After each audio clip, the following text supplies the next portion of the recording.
Hey, it's D. It's a brand new episode coming right for you, right on the FTO network. Enjoy. Hey, how's it going? We are here today with a brand new episode. Now, I know this is a little bit late of an episode being dropped, and if you listen to this episode the day it does drop, you're going to get a brand new episode of Table Cheese the very day after. So make sure you hold on to your bootstraps and make sure you listen to both episodes because they are both hard-hitting. One talking about like the daily topics, which is this show right here, FTO Podcast, where we talk about all the latest news, topics, TV shows, movies, comics that comes out this week, and Table Cheese, where we talk about all the gaming news. Like, Table Cheese is like a little bit of a week delay, but you know what? Things happen. That's how life is. But you still get your good goods on every single episode, and I hope you guys tune in for both episodes. All that being said, let's get on with it. I'm your host, D, of FTO Nerd-Talk. This is going to be a banger of an episode. As you can hear, my voice does have a bit of congestion to it. That is simply because allergies is in my system. I recently moved. If you've been following the show, you know, like, oh my goodness, he's been talking about moving for a while. That's right. Finally happened. Moved into the new place. It's living with family. Not sure how long it's going to last, but you know what? It's happening. We're doing it, and I'm here for it. So I hope you guys are doing well. My family and I were doing well. We're adjusting. It's been a week. It's one heck of an adjustment period. I'll say that much. If you hear like some pauses in the show, that's because I am muting my microphone to go and sneeze. Hey, why can't he just cut all that out? Is what you're probably thinking to yourself. That's because this show doesn't run like that. As most of you know, I record this show in my car most days with only my cell phone to keep me company. So, yeah. Let's get on with the news of the week. Hope I don't get sued for that. First off, a very problematic Valentine's Day special featuring Harley Quinn and Poison Ivy, February 9th on HBO Max. Now, the show has ended its third season. The third season has finished, but we get a little bit more goodness of Harley Quinn and Poison Ivy with this Valentine's Day special. And who better to show us the true meaning of Valentine's Day than Harley Quinn and Poison Ivy? Like, I'm pretty sure there are tons of other characters who could show us the true meaning of Valentine's Day, but would it be as funny without this Harley Quinn crew showing us the good goods of that amazing world that is Gotham City through the lens of Harley Quinn? Now, I love this show. As I said before, I have not finished this show yet. I know I need to get on that, but this sounds like something like to make me want to wrap up that little bow that is Harley Quinn on HBO Max for that third season so I can watch this mini event. And that's what it feels like. It feels like a mini event in animation world with the comic book persona attached to it. Like, I'm here for that 100%. Next up, we got Angela Bassett snags Marvel's first acting Oscar nomination. Now, this is awesome. Have you heard my broadcast about Wakanda Forever when I first watched it? I did say that I think Angela Bassett deserves all the awards, and I am very grateful she is getting them. This, as a lot of us said for Civil War or The Winter Soldier, the MCU film, like how that precedes comic book film and like it was like an actual standalone film. Angela Bassett acting in this precedes like comic book film, precedes MCU. Her acting was just golden the entire time. Like, she captured the character inside that film, and like she did not hold back. She pulled no punches, and it was an emotional roller coaster. I definitely think like all the praise that movie gets is because of her acting inside of it. Like, you know, I may be going a little bit too far-fetched. I may be like misgaining some people, like Winston Duke, Letitia Wright. Like, I may be like throwing like some people like under the bus by saying that, but I definitely think Bassett, like, she stole the show. I'm just saying. Next up, in more Oscar news, Michelle Yeoh gets her first acting, for Best Actress in the nomination for Everything Everywhere All at Once. Now, this movie has 11 nominations in the Academy Award categories, and wow. For a movie I haven't seen already, this is pretty impressive. Now, I know I need to get on it. I know I'm behind. But if you've been following FTO, know how I do things. Like, I'm very particular about how I watch something. The hype machine push things onto a pedestal. You know what I mean? Excuse me again. And it's hard for me to get myself into the mindscape of like, am I getting into the mode of liking this because everyone else is saying how great it is, or am I like just like getting myself immersed into a property that I love all the actors and the acting and the visuals and all that. It's hard to separate that for me for sometimes. So like I need a little bit like of a separation from the hype machine that is the world and like their constant talking about a property. So as excited as I am for her and the rest of the cast of Everything Everywhere All at Once, because I know like some supporting actors and actresses got nominations as well, along with the directors and the film itself. So kudos to all of you. So this is great news. Gonna be a lot of that clearing on the throat. The allergies, man, they're getting to me. I got some pills in my car. Gotta take those pretty soon. So I may tone down like the radio voice a little bit and do my normal voice. You hear like the sucking of the nose. So if you see what factor this is getting into, I can definitely excuse me. You can definitely tell like which ad I'm gonna be using coming here when it's ad time. But this is some really interesting news here. Titans and Doom Patrol are both going to end with season 4 on HBO Max. Now, if you follow my TikTok, you know I've already talked about this on there, but I feel like it needed to be said again on here. Actually, all the stories I'm talking about, I've already talked about on my TikTok. But not all of you follow my TikTok and also follow my podcast. So I'm just showing you all I care about you. There you go. But this is very interesting news because the show's going on for four seasons. It lasted a lot of drama at HBO Max, DC, and Warner Bros. Like a lot of drama that went on there. And like 4 years throughout all that, this is going to be historical. Like, whether you like these shows or not, like these shows are going to like be on the lips of people, especially like nerds, comic nerds, for a good minute. Because Doom Patrol itself, the way they tackle drama, trauma, and like the human psyche of adapting with great power, and the guilt you have behind not only having that power thrusted upon you, but also like how to manage like being yourself and like trying to understand like what it means to be human, even though you are essentially a god. Like it's a very interesting like struggle with Doom Patrol. With Titans is trying to find your place in the world, like trying like to having like the aesthetic, your beauty, the glory that is like a beautiful person, but still have like those draws, those hang-ups, those process that you go through, with also trying to be human but having the power of a god and like finding like your place. So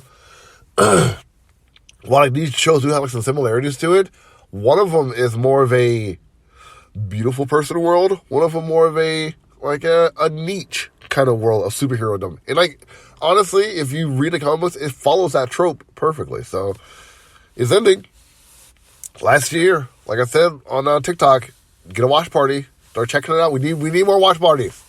Don't let the sickness in my voice deter you from having a watch party. Have a watch party. Have a watch party. Excuse me. Well, after I said have a watch party, you gotta be kidding me. Invincible Season 2 teases a trailer and teases a release date. Now, this is a little bit of a mild teaser. It's pretty much recapping what happened last season with the alien and Invincible talking to the diner. Very, very DC in a way. Like, DC after a battle, or the shawarma Avengers conversation kind of situation. But it was a good recap. It was a good tease to let us know what's going on with the project, why it's taking so long, why we had to wait for it to come out. It's I can wait. Sometime 2023 is when they're coming out. Not exactly a date, but I'm here for it. I really am. So Invincible's coming back soon. I'm excited. Hope you're excited. And with that being said, let's give ourselves a break. Let me go clear myself out, and we'll be right back. What's going on, guys? My name is Nemo, and you probably know me as Who is Nemo on TikTok. And I just want to take some time out today to talk about a very special podcast. Now, that podcast is FTO Nerd-Talks. Now, FTO is a podcast that gives you daily updates on all things pop culture. So, if you're into anime, manga, comic books, TV shows, movies, and all that good stuff, FTO is the podcast for you. Now, I know what you're all thinking. There are so many podcasts out there that already do the same thing, and I'm about to tell you why FTO is so special. Now, FTO is so special because they emphasize on Black nerd culture. Not only that, if you like to be interactive with your favorite content creators, FTO is the special podcast for you. Now, if you have any questions, comments, concerns, or you just want to state your opinion about a certain project, they will engage with you. So if you haven't already, please go follow FTO Nerd Talks on all social media platforms. And if you haven't already, please do me a favor, follow them on Apple Music and Spotify so you don't miss out on their weekly podcasts. Thank you guys so much. Have a great day. And we are back. Hey, I didn't do the closing promo or outro for the break this time. I guess that's something.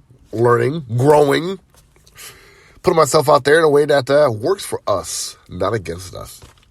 Now for like one of your favorite parts of the show is things to check out. Things to check out is going to be more television or more movies than anything else probably this week. But I'm excited to talk about it. First off is You People. You People came out January 20th. It has the writers Jonah Hill and Kenya Barris. A couple, Jonah Hill and Lauren London, fall in love and find themselves confronting social expectations and generational differences amidst their families.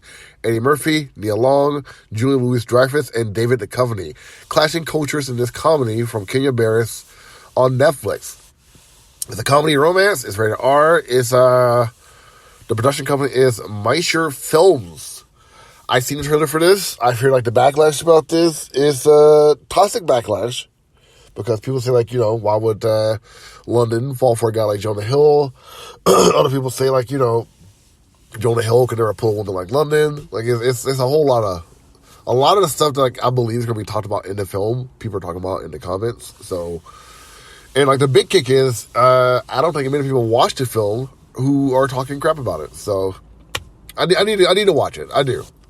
Like, it has an interesting, cast attached to it. So, I definitely should get on it. Next up is One Fine Morning. One Fine Morning came out December 9th of last year. But it popped up my feed of things, like, to must see. Here's the synopsis. Sandra, played by Leah Sadox, a young woman who raises her daughter alone, pays regular visits to her sick father, while she and her family fights tooth and nail to get him the care he requires. Sandra reconnects with Clement, played by Melville Popad, a friend she hasn't seen in a while. Although he is married, a passionate relationship begins. This is a romance. It's not rated. It's from Canal Plus. It's a foreign film, a French foreign film. But it popped up on my feed of things to watch. I didn't want to ignore it, so that's why we're talking about it. I should probably check out a trailer for this. It looks pretty interesting. Now for games, excuse me. Games to check out. PS5, also on PC. Forspoken. Yeah, I'm letting you guys like groan and moan. Like, to get that out of your system. Forspoken. Came out January 24th of this year.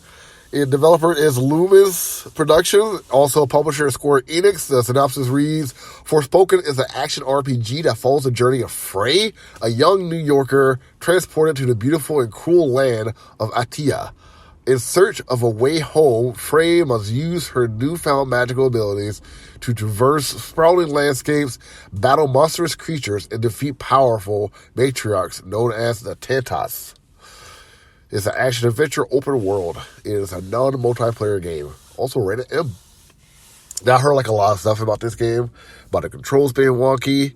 About the dialogue not being so good. I did hear positives too. The visuals are stunning. And like some of the gameplay can be fun. But it's hard to see where like the true criticism is. And where like the massage noir is coming in. Now, some of you may be groaning while I say that, and I get it.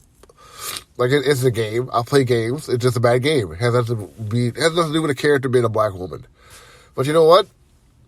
It's a Square Enix game, and a character just happened to be a black woman. And, like, a lot of the dialogue that people are complaining about is no different than the dialogue I see in stuff like Bayonetta and Deadpool and, like, and Rick and Morty. Like, I don't get the backlash of the dialogue. The controls, a lot of you guys play Demon's Souls. Like, that's one of the harder controls out there. Like, you guys, like, kept playing it because you wanted to get better at it. Like, games are supposed to be challenging. So, I don't know. I haven't played it. I've seen some of the clips. Like, it looks like an interesting game. But, again, I haven't played it. So, but people are talking.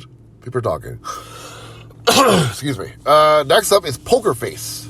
Came out, Season 1. Came out on January 26th. If you are listening to this, it is already out.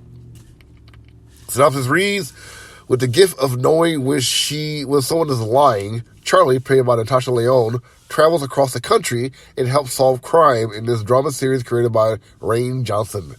It is a comedy drama. It is on Peacock. So there you go.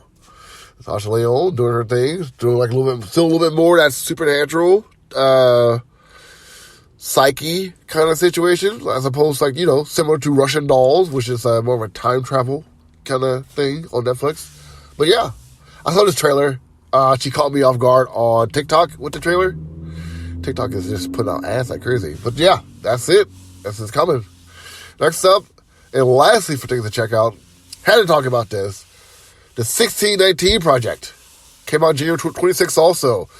The synopsis reads as follows. The 6-part documentary series expands on Nicole Hannah-Jones, the New York Times Magazine, the 1619 Project, and delves into slavery impact on such topics as capitalism, democracy, music, and race. This is a movie miniseries documentary. It is on Hulu. It says it has 1 season, but it is like a mini documentary. So maybe we'll get a 2nd season and talk about more about this. Will I be here for that? You bet your ass I would. 100%. Excuse me. I had to push a few things off just to talk about this because I'm not going to have an episode prior to Black History Month and not talk about the 1619 Project because that is something I got to watch. I got to do a review on it. I don't know how the hell I'm going to do a review talking about the 1619 Project. That is... I put people who do know how to talk about that in the forefront because I don't know how to talk about stuff like this. But you know what? I got to find my words for it because this is something I've been following since like the New York Times article. I follow part of the book. I listen to the podcast. So this is important to me and the history of America. So we'll see what happens. I think we need a second break because like the throat, the cough, all that stuff is getting to me. So bear with me. And we'll be right back to talk about comics to read. You're listening to FTO Nerd Talk. Excellent choice. If you're looking for more nerdy content, consider giving my idiot co-host and I a chance. We are 2 idiots and a dog, and we talk about movies, comic books, and general pop culture and entertainment media nonsense. Give us a listen on Good Pods, Anchor, iTunes, or your podcatcher of choice.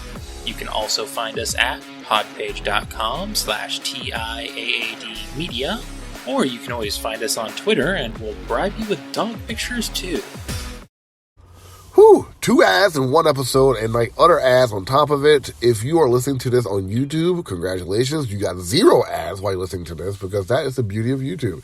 But it's good to be back. I feel a little bit better. Got to blow my nose. My goodness, it's been a rough week for me. This mood transition is like out in the woods, so there's flowers and trees everywhere. So me being in the city like I am, the concrete jungle, it's a little different than suburbia. So there you go. Or the boons, however you want to describe it. We are doing comics to check out and comics to read. First up is Detective Comics issue number 1068, Gotham Nocturnal, Act 1, Part 3, Half of Chance in Hell, A Tune That Listens Back. This special Two-Face issue is split into half artistically by Masteros, Raphael Albuquerque, and Ivan Reyes to portray the struggle of Harvey Dent goes through trying to stay alive with the help of his more evil side. Genius writer Ram V not only devised each page of the story to be a dark reflection of the page facing it, but also itself from front to back. This is an issue you won't want to miss. I feel like I don't need to tell you who's a part of this because I just read them all out to you. So, one of the writers is Simon Surrey, and one of the artists is also just named Danny. I'm not familiar with this artist, but yeah, this is going strong, hardcore. Next up from Marvel, The Amazing Spider-Man, issue number 18. As if the normal run-of-the-mill demons of Limbo weren't enough, Spider-Man finds himself facing a small army of demonized versions of his rogues gallery. Can he make it home to stop Chasm and the Goblin Queen? This is Legacy issue 912. It's a Dark Web tie-in. Dark Web is going strong, isn't it? The writers is Zeb Wells, and one of the artists is Ed McGuinness. Oh my God, Ed McGuinness is one of my favorite writers. So like, this is if you're gonna pick up a comic book this week, there you go. Spider-Man number 18, The Amazing Spider-Man number 18. Cliff Redbird and colorist Eric Archihajika. Still haven't figured out those names. Next up, Action Comics number 1050. Speeding Bullet Part 1. Home Again Part 1. Head Like a Hole Part 1. Action Comics Reborn. Action Comics 1051 begins a new format of DC's most action-packed title, offering not one, not two, but three epic adventures of Superman and the entire Super family. Following the bombshell events of Action Comics 1050, the world's relationship with Superman is forever changed. The upper limits of his supercharged family have yet to be reached. The House of L's transformation of Metropolis, led by Steel, has begun. But Luthor has found the perfect instrument with which to undo everything Superman is working to achieve. Metallo, whose hatred of Superman is matched only by his hatred of Luthor himself. Then, Lois and Clark 2, Doom Rising, Dan Jurgens and Lee Weeks return to tell the tale of young John Kent on the farm with his parents. I bet all the fucking fans are gonna love that. That's your swear of the episode too. They go crazy for a young Jonathan Kent, learning about his abilities, coming of age, and battling a Doombreaker. And finally, Power Girl returns in part 1 of 3-part story spinning out of the Lazarus planet. This issue marks the first appearance of a new character, new costume, and new era of Action Comics. It all starts here. This is, first and foremost, the cover is amazing. Like, I'm not gonna push that off the table. Like, I'm not, because the cover is boss. It's a Dan Mora cover, and as most of you know, I have a little crush on his work. Period. So, yeah. Excuse me. The cover is great. The story sounds pretty interesting. They did find a way to shoehorn Power Girl back into the mythos. Not mad at it, but she has such a great goodbye with Earth 2. Like, that was such like a goodbye to that character. Like, she was happy. They gave her a happy ending. Period. And they're changing it. You already heard about some of the writers. Leah Williams, Dan Jurgens, artists Marguerite Savage, other writer Philip Keenan Johnson, artist Rafa Zadovo, Lee Weeks, of course. It's a lot of groups. I think this has, how many pages is this? 48 pages. So, there you go. Whew. All right, next up is Star Wars, The High Republic, The Blade, issue number 2. Part 2, Unmatched. Jedi Master Proger Engel has journeyed with his sister, Barash, to a planet far on the Republic frontier in response to the desperate request for aid. They are certain they will succeed. No one in the galaxy fights like Jedi Porter Engel. No warrior can stand against him. No one even comes close. They are certain until they see what awaits them. That's a little cryptic. The cover is pretty boss, though. The cover of this is what drew me in. I usually don't try to put too many of one company inside of this, but that cover is pretty awesome. So, writer is Charles Soule, great writer. He's such a great writer. He did I think he did some She-Hulk and Wolverine in the past. Really good stuff. Other artist is Marco Castillo, artist Jethro Morales, and colorist Jim Campbell. Excuse me. And last, for comics to check out, Teenage Mutant Ninja Turtles, The Last Ronin, The Lost Years, issue number 1. In this smash hit miniseries, TMNT The Lost Ronin, readers witness the final gut-wrenching days of the heroes in a half-shell from Michelangelo in particular. To march to his heartbreaking last battle was long and dangerous, taking him from New York to Japan, across Asia and Europe, and then back home again to administer final justice against those guilty for killing his family. But what happened during those fateful years when he had only the need of vengeance in Master Splinter Journal to guide him? What battle did he fight? What hard lessons did he learn? The time has come to find out original miniseries written by Kevin Eastman and Tom Waltz join artist Ben Bishop to reveal what adventures the last Ronin experienced during his vengeful journey. While in the present, a new master, Casey Marie Jones, prepares her young therapist students to be the next generation of Teenage Mutant Ninja Turtles. That's actually like serendipitous to read it like that. Wow. If I wasn't sick, I'd probably cry after reading that. That's pretty sad. But yeah, The Lost Years. Who doesn't like a Lost Years story? And like hearing about Michelangelo and his Lost Years, just going to give more depth to the story, to that character. I'm here for it. It seems like we got back to our standard run time for the podcast. Again, I am sorry about the congestion that's going on with me right now. I'm grateful that you guys always tune in. Excuse me again. I wish I had more to say for this week. I know tragedy has struck a lot of people this week, especially those in the AAPI community, and my heart goes out to all of you.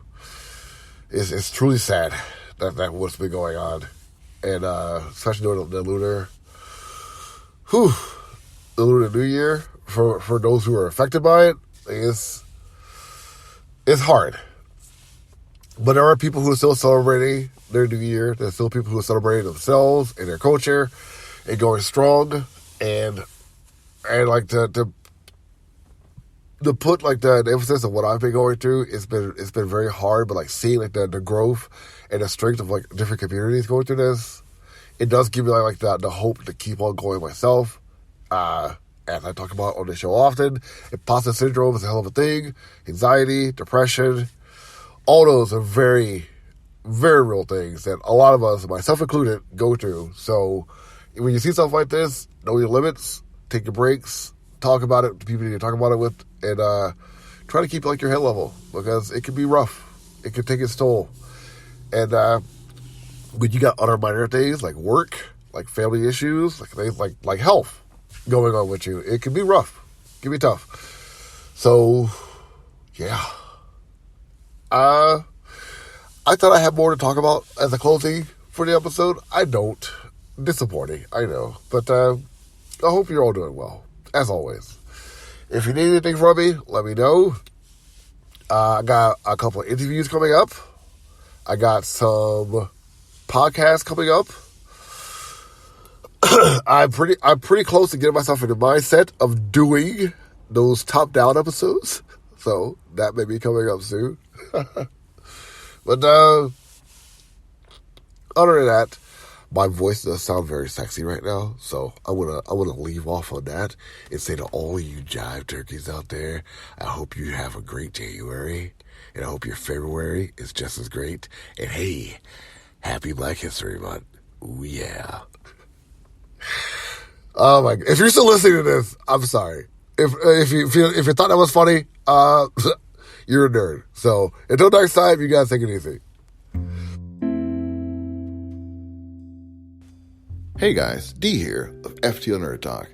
I hope you enjoyed the podcast. Make sure you like, subscribe, follow, tell your friends about FTO Nerd-Talk. Got a lot of different shows for all of you. Make sure you tune in every week for a brand new episode. Take it easy.